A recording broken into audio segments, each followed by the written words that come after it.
Христианские притчи. Наследие святых отцов.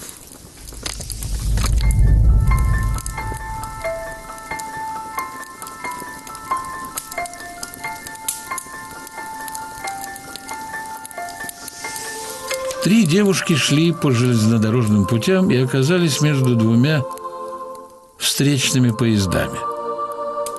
Но все трое остались живы. Рядом стояли бесы и горячо спорили.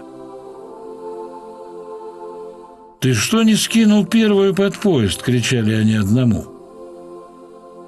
«Ее душа была бы нашей». Я не мог. На ней надет крестик. «А ты почему промедлил? Вторая-то без креста!» — кричали они другому.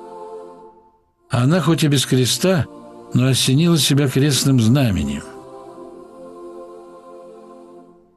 «Ну, а ты-то чего зевал? Третья-то совсем неверующая».